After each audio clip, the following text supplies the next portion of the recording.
होली त्योहार के बारे में बताऊं आपको, मानोगे? अगर बता देंगे तो नहीं मानोगे ना, ये सही है। मैं आपको बताना चाहती हूँ, आपके बगल में हरदोई जिला जानते हो? हरदोई जिला के राजा थे हिरण्यकश्यप। हरदोई जिला के राजा थे हिरण्यकश्यप। वो कौन बिरादरी के थे? वो अनुसूचित जाति के थे, हमारे आपकी बिरादरी के थे, अनुसूचित जाति के थे हिरण्यकश्यप। और वो राजा हुआ करते थे। उनके राज्य में गरीब कमजोर गरीब था ही नहीं, सभी लोग बराबरी में रहा करते थे। और कुछ शरारती यही ब्राह्मण समाज के लोग उनके राज्य में पनपने नहीं पाते थे, वो हिलने नहीं पाते थे। इनको लगा कि साजिश के तहत हिरण्यकश्यप को कैसे परास्त किया जाए, लेकिन वो राजा था, हिरण्यकश्यप राजा थे, हमारे आपकी बिरादरी के थे। उनको परास्त करने के लिए ब्राह्मणों ने बहुत बड़ी छल करी, और छल के साथ क्या किया कि हिरण्यकश्यप का एक ही लड़का था प्रहलाद।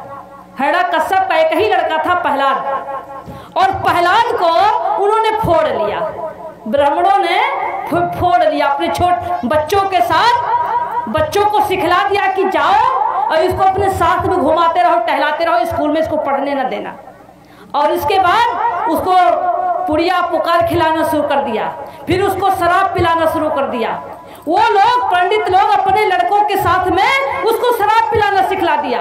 और जब वो शराब पीने लगा तो इतना शराब पीने लगा, इतना शराब पीने लगा कि उनके माँ बाप परेशान हो गए, तंग हो गए। हिरण्यकश्यप एक ही लड़का था प्रहलाद, वो इतना तनहा हो गया कि हिरण्यकश्यप उनके माँ बाप दोनों परेशान हो गए।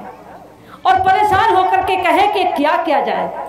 तब उन्होंने सोचा, और ये पंडित लोग लड़के चढ़ाते थे, जाओ उनकी बिटिया को छोड़ दो, उनकी बिटिया को छेड़ दो, उनकी इज्जत लूट लो, उनके ऊपर हमला करो। ये चढ़ाते थे, वो दारू के नशे में किसी के ऊपर हमला कर देता था।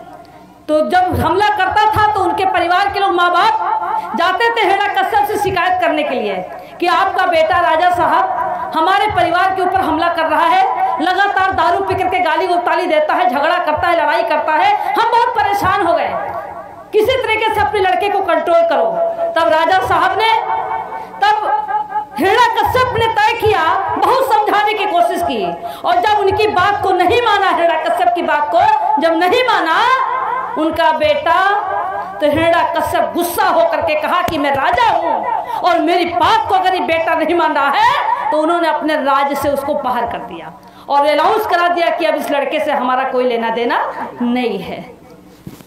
अब इस बात को लड़का बाहर रहने लगा। जब छोड़ दिए तो ये ब्राह्मण लोग फिर उसको और पिलाना खिलाना शुरू कर दिया। अब तो फ्री हो गया और खूब पिलाना खिलाना शुरू कर दिया। और जब खूब पिला खिला करके उसको और ज्यादा पागल कर दिए तो हिरण्य वो बाहर ही रहता था। और उसी समय हिरण्यकश्यप की बहन होलिका नाम था, होलिका, हिरण्यकश्यप की बहन का नाम था होलिका। होलिका की शादी होने वाली, शादी तय हो गई। होलिका की शादी, हिरण्यकश्यप ने अपनी बहन की शादी तय कर दिया। शादी का दिन रखा गया। ये हुआ कि कल बारात आएगी, तो बारात आने के पहले होलिका ने अपने भाभी से कहा, हिरण्यकश्यप की पत्नी को, कि भाभी हमारे एक भतीजा है और छोटे से हम उसको बहुत प्यार करते थे, और कल हमारी शादी होगी भाभी, हम चले जाएंगे और दुनिया के लोग हमारी शादी में खाएंगे, दुनिया का पकवान बन रहा है, लोग खाएंगे, हमारा भतीजा बिना खाए रहेगा। तो भाभी ऐसा करो कि खाना बना करके और बांध दो भैया के चुप्पे, हम जाइब अपने भतीजे प्रहलाद को खाना जहाँ होगा वहाँ पूछ करके दे आएंगे। तो माँ का भी ममता, और बुआ वास्तव में प्यार करती है भतीजे को, प्यार होता ही है, तो माँ की ममता, माँ ने कहा सही है ले जाओ।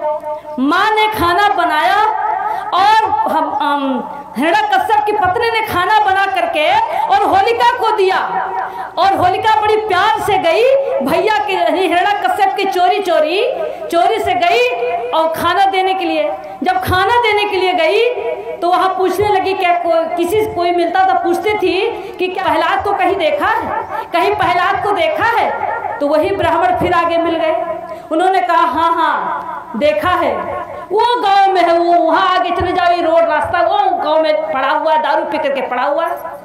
तो उनकी बहन होलिका वो भाई के पास फिर जाती है, और जब वहाँ जाती है तो पता चला कि वहाँ नहीं है। तो फिर वहाँ ब्राह्मण लोग कहते हैं यहाँ नहीं, वो खेते में पड़ा है, वो खेते में पड़ा है। तो वो खेते में चले जाते हैं। जब होलिका वहाँ जाती है तो वहाँ घेर करके ब्राह्मणों ने उनकी इज्जत लूट लिया, उनकी इज्जत लूट लिया। जब इज्जत लूट लिया उनकी और वो खून से लथपथ थी, तो इन लोगों ने फिर सोचा कि इज्जत भी लूटा, खून से लथपथ है, ऐसी स्थिति में जब राजा को पता चलेगा तो राजा तो हमको मरवा देगा। तो उसने कहा कि रात भर उसके साथ इज्जत के साथ खिलवाड़ हुआ, और सुबह भोर में 4 बजे खेत, गांव के किनारे खेत में उसको लकड़ी कंडा ला करके उसको फूंक दिया, होलिका को फूंक दिया। होलिका जल के राख हो गई, मर गई, होलिका जल के राख हो गई। और सुबह जब हुआ तो होलिका की बारात आनी थी, और होलिका घर में है ही नहीं। हिरण्यकश्यप